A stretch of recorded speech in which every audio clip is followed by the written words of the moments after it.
Welcome to the Apple Report. I'm Dr. Karen Hiltz, and this week we're going to focus on vouchers.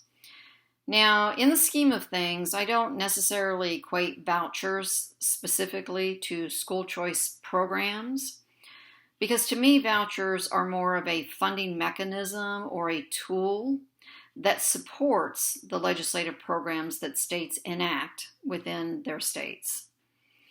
For example, I think some of the confusion is because of the names of some of these programs. And so, for example, Wisconsin has a program titled Milwaukee Parental Choice Program. They also have a special needs scholarship program. Ohio has an autism scholarship program and an income-based scholarship program.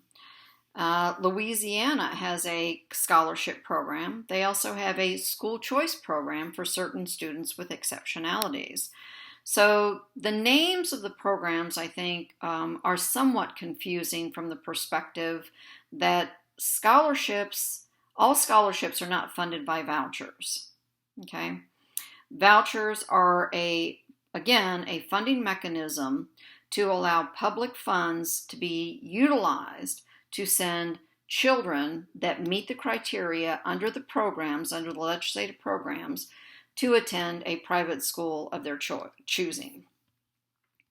Now, there are EdChoice identifies the 16 states and the District of Columbia, and out of those 16 states, there are two that are exceptions, Maine and Vermont. Maine and Vermont have what's known as town tuitioning programs.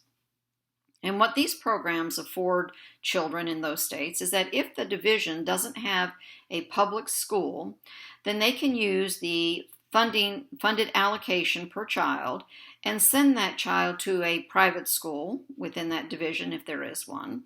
They can send their child to a private school outside of that division. They can also send their child out of state, but one of the anomalies with regards to Maine and Vermont is that voucher can be used to send a child to a public school in a neighboring division. There again, adds to the confusion.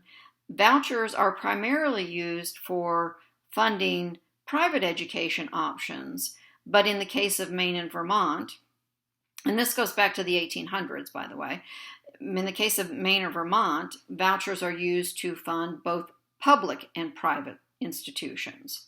So there's where a little bit of the confusion comes in. But again, if you think of vouchers as a funding mechanism, not a school choice program, then that might help give a little bit of clarity to it.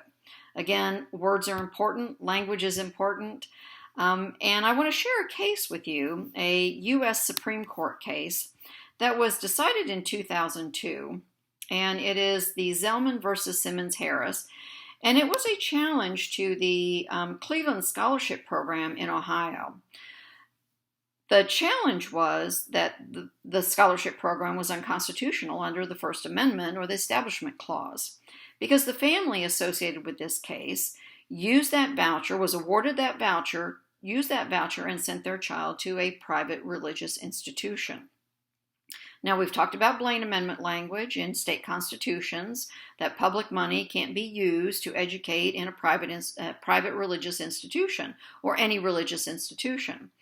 And so the U.S. Supreme Court reviewed the information and decided that the scholarship program was not violating the First Amendment because the voucher was awarded to the family.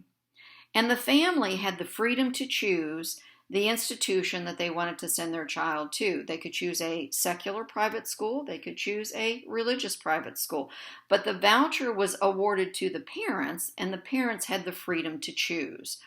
So there again, the U.S. Supreme Court ruled in favor of the scholarship program, which is still in existence today. So there's an example where language is important. Legislative language is important. The words you use are important. And with regards to writing the policy and the intent on the implementation of the program is important as well. Remember, we talked about unintended consequences, and when you have deliberate legislation with deliberate intent for a program, then I believe, anyway, it minimizes unintended consequences. And I think this case, Zellman versus Simmons-Harris, is an indicator of that.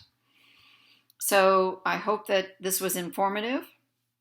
I would appreciate you liking and sharing this video with friends and family and others who may benefit from this discussion.